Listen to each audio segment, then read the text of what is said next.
Hello বন্ধুরা, তোমরা সবাই কেমন আছো? ভালো আছো তো? আজকে আমি একটা গল্প বলবো। গল্পটা শুনে বলবে কেমন লাগলো। হ্যালো বন্ধুরা, তোমরা সবাই কেমন আছো? ভালো আছো তো? আজকে আমি একটা গল্প বলবো। গল্পের নাম বাঘের ওপর টাক। এক জোলা ছিল, তার একটা বড় আদুরে ছেলে ছিল। সে যখন যা চাইতো সেটা না নিয়ে কিছুতেই ছাড়তো না। একদিন এক বড় মানুষের ছেলে জোলার বাড়ির সামনে দিয়ে ঘোড়ায় চড়ে যাচ্ছিল। তাকে দেখে জোলার ছেলে তার বাপকে ডেকে বলল, বাবা, আমাদের কেন ঘোড়া নেই? আমাকে একটা ঘোড়া এনে দাও। জোলা বলল, আমি গরিব মানুষ, ঘোড়া কি করে আনবো? ঘোড়া কিনতে ঢের টাকা লাগে। ছেলে বলল, তা হবে না, আমাকে ঘোড়া এনে দিতেই হবে। বলে সে ছেলের আগে নেচে নেচে কাঁদলো। তারপর গড়াগড়ি দিয়ে কাঁদলো। তারপর উঠে তার বাপের হুঁকো কলা ভেঙে দিল। তাতেও ঘোড়া কিনে দিচ্ছে না দেখে শেষে খাওয়া দাওয়া ছেড়ে দিল। তখন জোলা তো ভারী মুশকিলে পড়ল। ছেলে কিছুতেই খাচ্ছে না দেখে সে ভাবলো, এখন তো আর ঘোড়া কিনে না দিলেই হচ্ছে না। দেখি দেখি ঘরে কিছু টাকা আছে কিনা। অনেক খুঁজে সে কয়েকটি টাকা বার করলো। তারপর সেই টাকা কাপড়ে বেঁধে সে ঘোড়া কিনতে হাটে চলল। হাটে গিয়ে জোলা ঘোড়াওয়ালাকে জিজ্ঞাসা করলো, হ্যাঁ গো, তোমার ঘোড়ার দাম কত টাকা? ঘোড়াওয়ালা বলল, 50 টাকা। তখনকার দিনের কথা। জোলা কাপড়ে বেঁধে মোটে 5টি টাকা এনেছে। 50 টাকা সে কোথা থেকে দেবে? কাজেই সে ঘোড়া কিনতে না পেরে মনে দুঃখে বাড়ি ফিরে চলল। এমন সময় হয়েছে কি, দুজন লোক সেখানে দাঁড়িয়ে ঝগড়া করছে। তাদের একজন বলল, তোমার কিন্তু বড় মুশকিল হবে। তা শুনে আরেকজন বলল, ঘোড়ার ডিম হবে। ঘোড়ার কিনা ডিম হয় না, তাই ঘোড়ার ডিম হবে বললে বুঝতে হয় যে কিচ্ছু হবে না। কিন্তু জোলা সে কথা জানতো না। সে ঘোড়ার ডিম শুনে ব্যস্ত হয়ে বলল, ভাই, ঘোড়ার ডিম কোথায় পাওয়া যায় বলতে পারো? সেখানে একটি ভারী দুষ্টু লোক ছিল। সে জোলাকে বলল, আমার সঙ্গে এসো, আমার ঘরে ঘোড়ার ডিম আছে। সেই দুষ্টু লোকটার ঘরে গিয়ে একটা ফুটি ছিল। সেই জোলাকে তার সঙ্গে বাড়ি নিয়ে গিয়ে সেই ফুটিটা তার হাতে দিয়ে বলল, এই নাও ঘোড়ার ডিম, দেখো কেমন ফেটে রয়েছে। এখানে এর ভিতর থেকে ছানা বেরোবে, দেখো, ছুটে পালাই না যেন।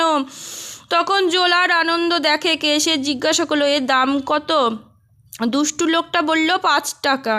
জোলা তখনই সে 5টা টাকা তাকে দিয়ে ফুটিটা ঘরে নিয়ে চলল। ফুটি ফেটে রয়েছে, ভিতরে লাল দেখা যাচ্ছে। জোলা ভাবলো, ওই রে, ছানা যদি বেরিয়ে পালাতে চায় তখনই খপ করে ধরে ফেলবো, তারপর গলায় চাদর বেঁধে তাকে বাড়ি নিয়ে যাব। যদি লাফায় তবুও ছাড়বো না।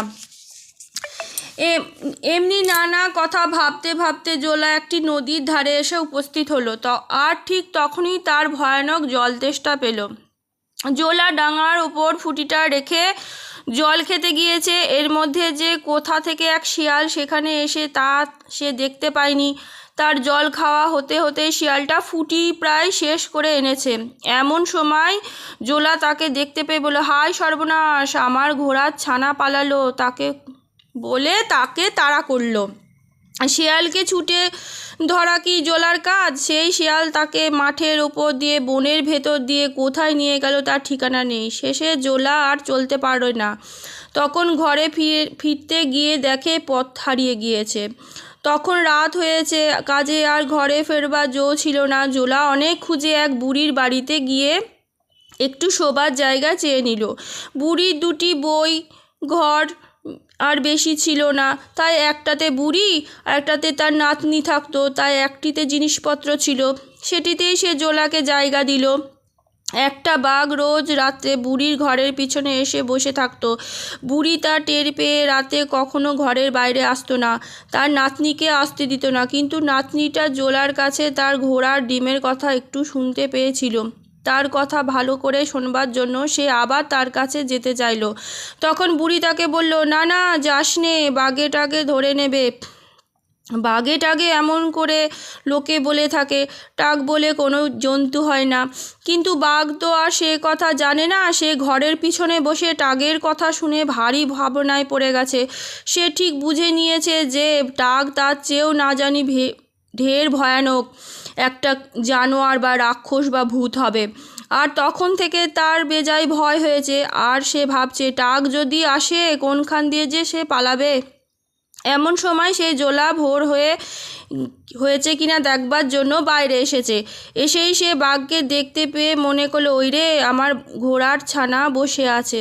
অমনি সে ছুটে গিয়ে বাঘের নাক মুখ গলায় কাপড় জড়িয়ে তাড়াতাড়ি তাকে ধরে পিঠে উঠে বসলো। বাঘ যে তখন কি ভয়ানক চমকে গিয়ে গেল, কি বলবো। সে ভাবলো, হায় হায়, সর্বনাশ হয়েছে, নিশ্চয় আমাকে টাগে ধরেছে। এই মনে করে বাঘ প্রাণের ভয়ে ছুটতে লাগলো, কিন্তু চোখে কাপড় বাঁধা ছিল বলে ভালো করে ছুটতেও পারলো না। জোলা তো গোড়া থেকে তার পিঠে চড়ে বসে আছে আর ভাবছে এটা তার ঘোড়ার ছানা। সে ঠিক করে রেখেছে যে একটু ফর্সা হলে এই পথ চিনতে পারবে আর ঘোড়ার ছানাটাকে নিয়ে যাবে বাড়িতে। ফর্সা যখন হলো তখন জোলা দেখলো যে কাজ তো হয়েছে। সে ঘোড়া মনে করে বাঘের ওপর বসে রয়েছে। তখন আর সে কী করলো, সে ভাবলো যে এবারে আর রক্ষা নেই। বাঘ ছুটছে আর বলছে, দোহাই টাক দাদা, আমার ঘাট থেকে নামো, আমি তোমায় পুজো করব। জোলা জানে না যে বাঘ টাক বলে তাকে বলছে। জোলা খালি ভাবছে সে কি করে পালাবে। এমন সময় বাঘ একটা বট গাছের তলা দিয়ে যাচ্ছিল। সেই গাছের ডালগুলি খুব নিচু, হাত বাড়ালেই ধরা যায়। জোলা খপ করে তার একটা ডাল ধরে ঝুলে গেছে গাছের ওপর। আর জোলা বলল, বড্ড বেঁচে গেছি। বাঘ বলল, বড্ড বেঁচে গিয়েছি, কিন্তু খালি গাছে উঠলে কি হবে, তা থেকে নামতে পারলে তো হয়। সে হতভাগা বাঘটা সেখান থেকে ছুটে না পালিয়ে গাছের তলায় বসে হাঁপাতে লাগলো আর চেঁচিয়ে অন্য বাঘদের ডাকতে লাগলো। ডাক শুনে 4-5টা বাঘ সেখানে এসে বলল, কি হয়েছে তোমার চোখ বাঁধলো কে? বাঘ হাঁপাতে হাঁপাতে বলল, আরে ভাই, আজ আর একটু হলে গিয়েছিলাম আর কি। আমাকে টাগে ধরেছিল, অনেক হাত জোড় করে পুজো দেব বলেছি, তবে সে ছেড়ে দিয়েছে। সেই বেটা আমার চোখ বেঁধে রেখেছে, পুজো না দিলে আবার এসে ধরবে। এই কথা শুনে সব বাঘ মিলে সেই গাছতলায় টাগের পুজো আরম্ভ করলো। বড় বড় মোষ আর হরিণ নিয়ে দলে দলে বাঘ আসতে লাগলো। জোলা তো অত বাঘ কখনো দেখেনি। সে তো গাছে বসে কেঁদেই অস্থির। জোলা কাঁপছে আর গাছের পাতা নড়ছে। বাঘেরা তাতে ব্যস্ত হয়েছে, দেখলো পাতার আড়ালে ছিল বলে জোলাকে চিনতে পারেনি। একজন বলল, ভাই, গাছের ওপর ওটা কি? আর একজন বলল, দেখ ভাই, ওটা কি মস্ত লেজ। লেজ তো নয়, জোলার কাপড় ঝুলছিল। পাতার জন্যে ভালো করে দেখতে না পেয়ে বাঘেরা তাকেই লেজ মনে করেছে। সেই লেজ দেখে একটা বুড়ো বাঘ বলল, ওটা একটা খুব ভয়ানক জানোয়ার হবে, হয়তোবা টাগই হবে। এই কথা শুনে তো সব বাঘ মিলে বলল, ধরলো, পালা পালা বলে সেখান থেকে ছুটে পালালো। তখন জোলাও গাছ থেকে নেমে বাড়ি গেল। জোলাকে দেখে তার ছেলে বলল, কই বাবা, ঘোড়া কই? জোলা তার গালে ঠাস করে এক চড় মেরে বলল, এই নে তোর ঘোড়া। তারপর থেকে সে ছেলে আর ঘোড়ার কথা বলতো না। আজকের মতন গল্প এটুকুনি। কেমন লাগলো জানাবে, ভালো থাকবে আর খুশি খুশি থাকবে।